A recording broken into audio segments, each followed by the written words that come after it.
कार्यकर्ता म्हणून ज्यांच्या बौद्धिकतून आणि त्यांच्या सहवासातून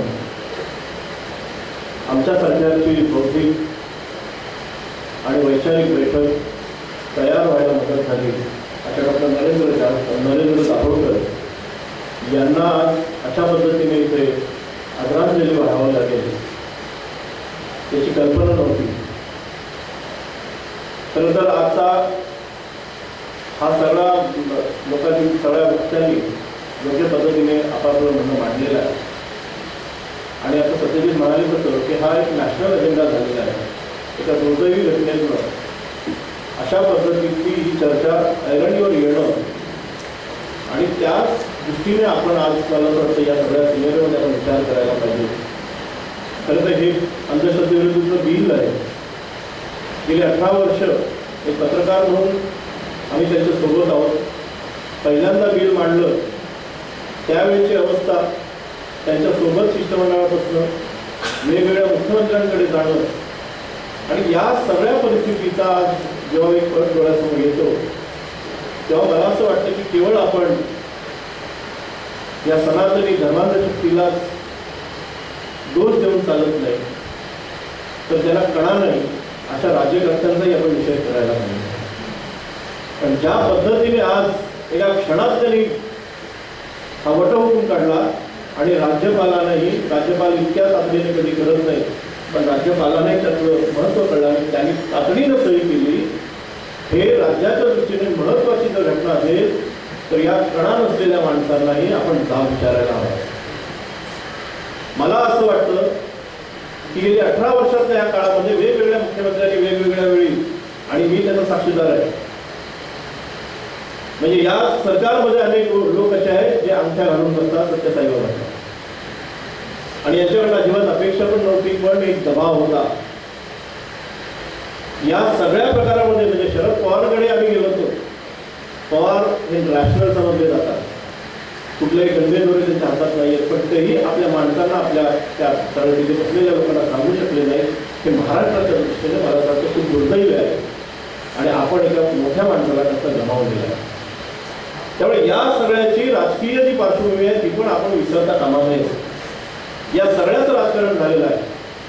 जेव्हा पहिल्यांदा हे बिल मांडलं गेलं तेव्हा पहिल्यांदा अंधश्रद्धा म्हणवणाऱ्या लोकांनीच आधी त्याच्यात ज्या चळवळीत असणाऱ्या काही लोकांनी त्यांचा विरोध केला होता हे आपण विसरून जातो आणि आज या सगळ्याचं जेव्हा वटहुकूम येतोय तेव्हा हे बिल अगदी लेचरपेचं झालेलं आहे. सुरुवातीचं जे बिल होतं सुरुवातीचा जो मसुदा होता तो मसुदा आपण पाहिला असता तर खऱ्या अर्थाने हे राज्य पुरोगामी आहे हे दाखवून देण्याची संधी या राज्य सरकारला होती इथल्या शासनकर्त्यांना होती की त्यांनी गमावलेली आहे. आज हे जेव्हा 12 कलमांचं हा वटहुकूम आपल्यासमोर आलेला आहे ही सगळ्यांनी मला असं वाटतं आपण पाहिली पाहिजे त्याचा अभ्यास करायला पाहिजे. आज तो म्हणाले जसे की निर्धार सभा आहे या निर्धार सभेत आपण काहीतरी ठरवूयाचं. राष्ट्र सेवा दलाने एक चांगले त्यांचा निर्धार केलेला आहे.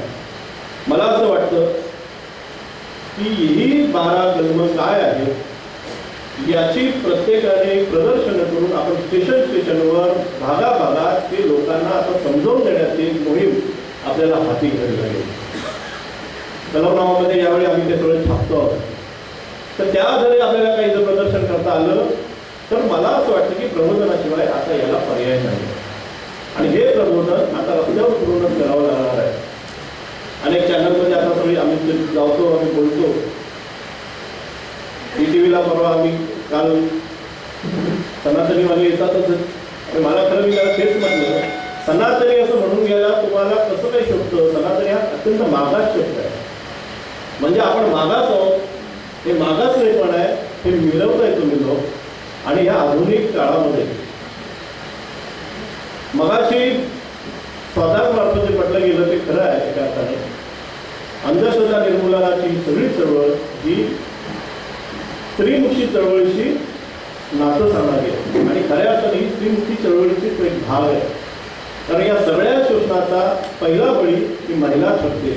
आज या सगळ्या 12च्या 12 कलम आपण पाहिली तर त्यातील बहुसंख्य कलम ही महिलांच्यावरील होणाऱ्या अत्याचाराबाबतची आहे. आणि म्हणून मला असं वाटतं की आता या निमित्ताने जो तरुण बाहेर पडलेला आहे, महिलांना या संदर्भात संघटित करायला पाहिजे.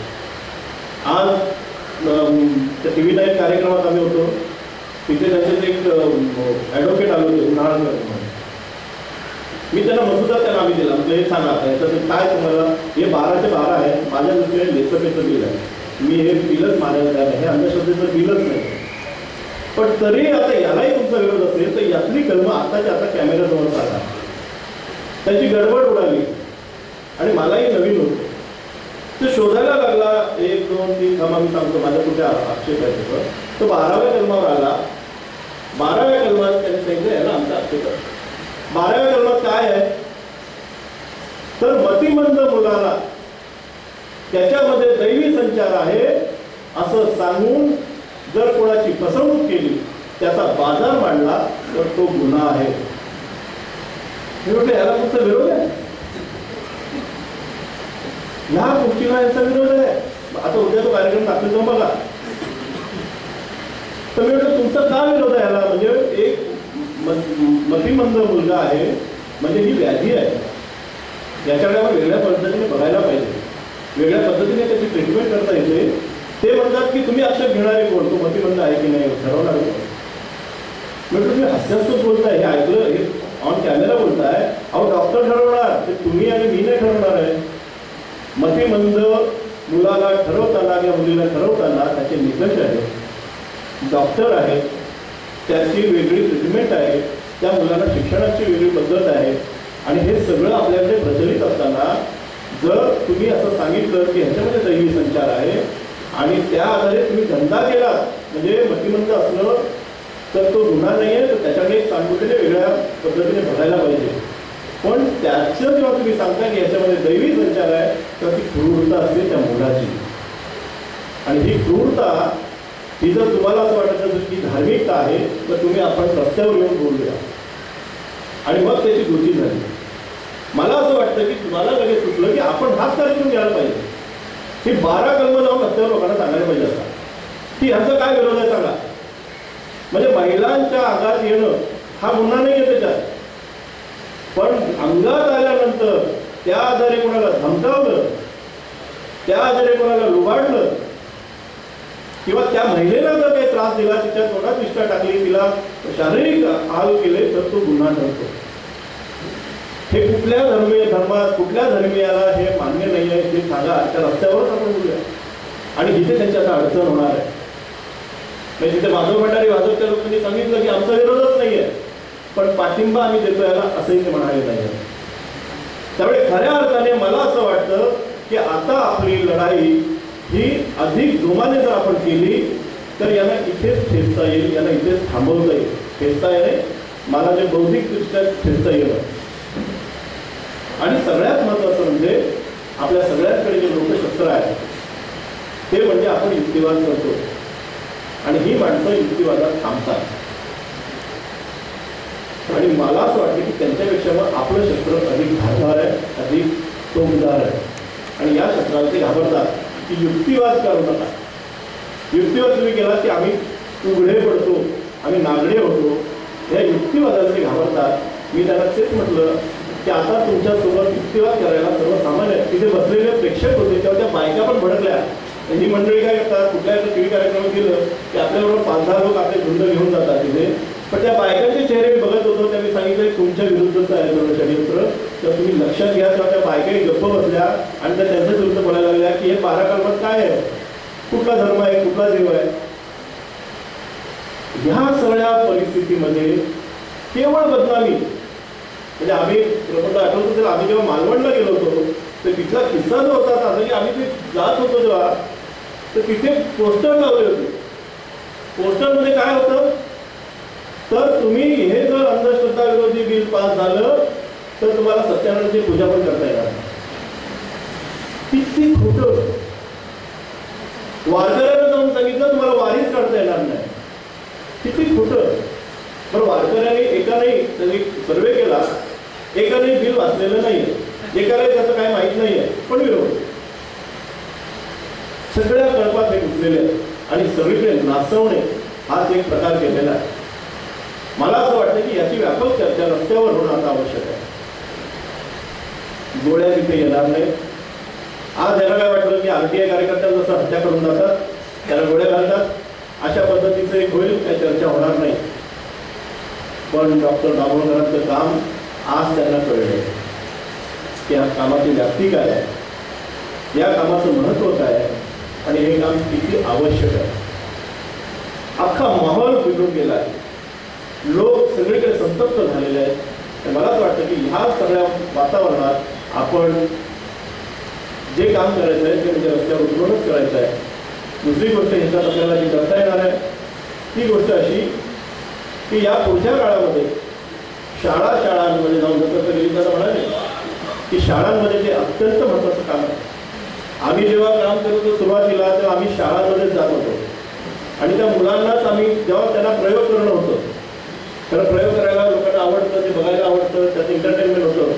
पण त्या निमित्ताने एक चर्चा होते, त्या निमित्ताने अरे असं आहे का, हे विचार करायला प्रवृत्त करणं हे मला महत्त्वाचं वाटतं आणि हे आपण करायला पाहिजे. पुन्हा एकदा राष्ट्रसेवा दलामार्फत, इतर संघटनांमार्फत शाळात आपण जायला पाहिजे, कॉलेजातून आपण जायला पाहिजे आणि वेगवेगळी माध्यमं जी सगळी आहेत ही माध्यमं पण आपण यासाठी वापरली पाहिजेत.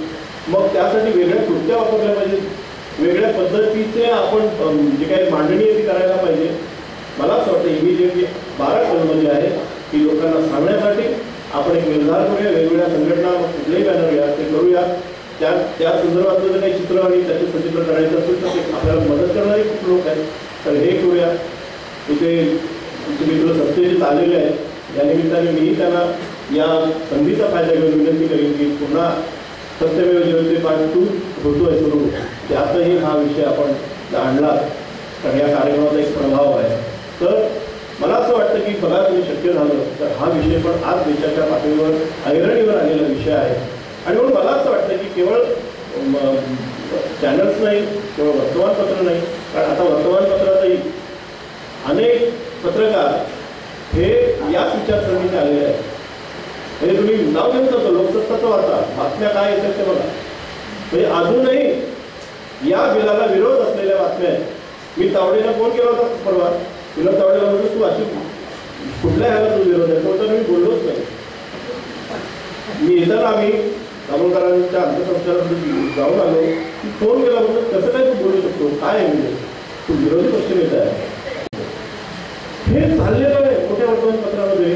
त्यामुळे मला असं वाटतं की आता पुन्हा एकदा तरुणांची, महिलांची ही फौज आता रस्त्यावर उतरली पाहिजे.